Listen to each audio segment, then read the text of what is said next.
पीले दांत वाली बहू। रंजना कभी ब्रश नहीं करती थी। उसे कितनी बार उसके माँ बाप ने डांटा, लेकिन उसका कोई असर उस पर होता ही नहीं था, जिस कारण से उसके दांत पीले पीले हो जाते हैं। शादी के बाद। अरे बहू, वैसे तो तुझ में कोई कमी नहीं है, पर तेरे दांत दांत इतने पीले कैसे हैं बेटा? कैसे मतलब? कोई सर्जरी थोड़ी ना कराई है। वो तो क्या नाम, मैं ब्रश नहीं करती थी तो पीले हो गए। अब क्या करूं? आप कहे तो लाल करवा लूं या फिर काले?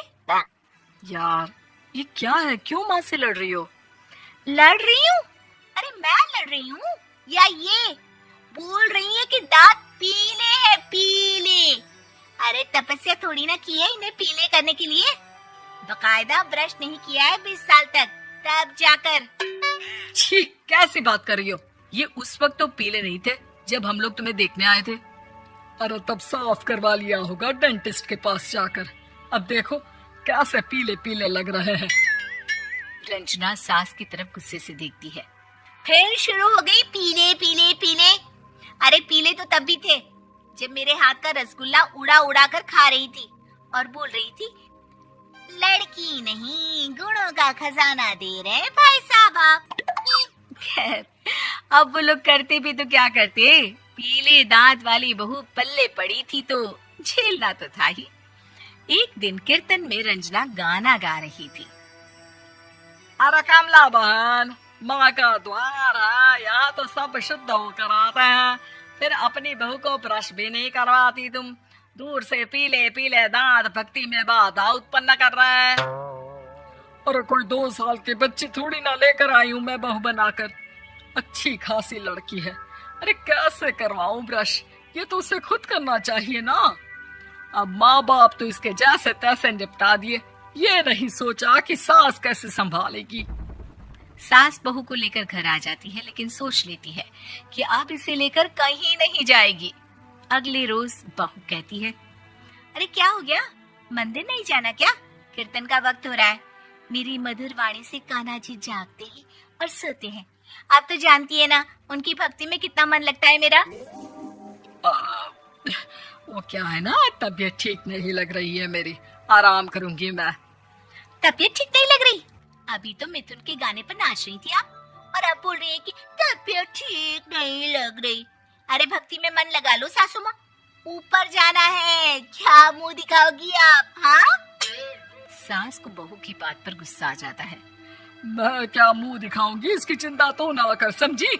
अपने मुंह की चिंता कर, जो ये पीले पीले दांत लेकर हर जगह पहुंच जाती है। पता है लोग कितना मजाक बनाते हैं। ना जी ना, मैं नहीं जाना कहीं तेरे साथ। तो ये बात है। कोई ना, मत जाओ, मैं अपने कमरे में ही बैठकर भक्ति कर लूंगी। ऊपर वाला दांत थोड़ी ना देखता है, मन देखता है, भावना देखता है। और अरे बस बस, तू सब कुछ दिखा, बस ये सफेद चमकदार दांत ना दिखाना किसी को, है? जा यहाँ से। बहू को सास की बात का कोई फर्क नहीं पड़ता। वो तो जैसी थी वैसी ही रह जाती है। सुबह नहाकर किचन में खाना बनाना, फिर खाना खाना, कीर्तन भजन करना और सो जाना। एक दिन, माँ जी मैं सहेली के घर जा रही हूँ, शाम को लेट आऊंगी। हाँ हाँ, तो जाना, मैंने कौन सा तेरी आरती करनी है घर पर बैठकर। रंजना सहेली के घर जाती है, जहाँ वो पार्टी में जाने की तैयारी कर रही होती है। अरे शिखा, कहाँ जाने की तैयारी कर रही है? मैं गलत वक्त पर आ गई क्या? अरे नहीं यार, उल्टा सही वक्त पर आ गया। मैंने ये साड़ी और ज्वेलरी निकाली है यार, शाम को इनके ऑफिस की एक पार्टी में जाना है। बताना कैसा लग रहा है ये सब? नहीं यार, इस ड्रेस के साथ तो वो वाली ज्वेलरी अच्छी लगेगी। हाँ हाँ सही बोल रही है, मैंने ध्यान ही नहीं दिया। वैसे तो हमेशा से मस्त फैशन सेंस रखती है। तो बड़ा जाती होगी ना पति के साथ पार्टी में। रंजना कुछ नहीं बोलती, बस सोचती है कि यार काश ये बात सही हो जाती। पर मैं क्यों नहीं जाती पार्टी में? क्या इन लोगों की कोई पार्टी होती नहीं होगी? रंजना घर आती है और रात में पति से सवाल करती है, एक बात बताइए, आप मुझे किसी पार्टी में क्यों नहीं ले जाते? क्या आपकी यहाँ ऑफिस में पार्टी नहीं होती? पति बेचारा क्या कहता कि दांत पीले हैं तुम्हारे इसलिए।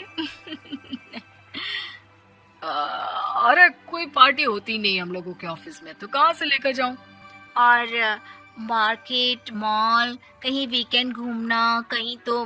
अरे यार, सारे हफ्ते में एक छुट्टी मिलती है, तो सोचता हूँ कि आराम ही कर लूं। क्यों? रंजना मन मार के रह जाती है। पहले कभी सास के साथ मंदिर जाया करती थी, लेकिन वो भी सास ने ले जाना बंद कर दिया। घर बैठी बैठी रंजना बोर हो जाती है। तभी उसे आइडिया आता है और वो मायके जाने का सोचती है। सासू माँ, 2 दिनों के लिए मम्मी के घर जा रही हूँ। अच्छा अच्छा, ठीक है, आराम से जा। और हाँ, माँ से कुछ अच्छी आदत सीख कर आना कि कैसे शरीर के हर भाग की तरह दांतों की सफाई भी जरूरी होती है, समझी? शुरू हो गई ना आप? वो लोग आपकी तरह नहीं है कि छोटी छोटी बात का बतंगड़ बना दे। उन लोगों के लिए मैं मायने रखती हूँ, ना कि मेरे पीले पीले दांत। रंजना माँ को बिना बताए उन लोगों को सरप्राइज देती है, लेकिन जैसे ही वो दरवाजे पर पहुंचती है, अंदर देखती है कि घर वाले कहीं जा रहे होते हैं। अब माँ, काश रंजना दीदी के दांतों वाली प्रॉब्लम नहीं होती, तो वो भी हम लोगों के साथ चलती ना बुआ जी की बेटी की शादी में। हाँ बेटा, लेकिन अब उसे कौन समझाए कि उसको उसके पीले दांत नहीं दिखते, लेकिन उसके आसपास के लोगों को कितना एम्बैरेसिंग फील कराते हैं। मुझे तो कितनी बार उसके स्कूल की टीचर ने शिकायत की कि उसके साथ कोई लड़की बैठना भी नहीं चाहती, और ना ही कॉलेज में कोई उससे बात करना चाहता था। लेकिन पता नहीं क्यों उसे ये बात समझ में ही नहीं आती। कोई कमी नहीं है उस लड़की में, बस यही कि दांत पीले हैं। वो तो भला हो जीजा जी और उनकी माँ का, जो दीदी को जैसी है वैसे ही रखा हुआ है। रंजना को अपने घर वालों की बात सुनकर बहुत दुख होता है। वो सोचती है कि वो क्या करे, लेकिन फिर वो सीधा डेंटिस्ट के पास जाती है, अपने दांत चमकाती है और कसम खाती है कि वो रोज ब्रश करेगी। अरे क्या हो गया? तुम तो 2 दिनों के लिए गई थी ना? पर कोई ना, अच्छा है, चलो आ गई तो।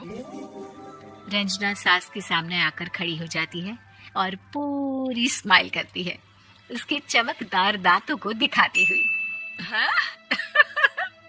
चले मंदिर? माँ, मुझे माफ कर दीजिए, मैंने आप लोगों को बहुत एम्बैरेसिंग फील करवाया। मैं आज से रोज ब्रश करूंगी।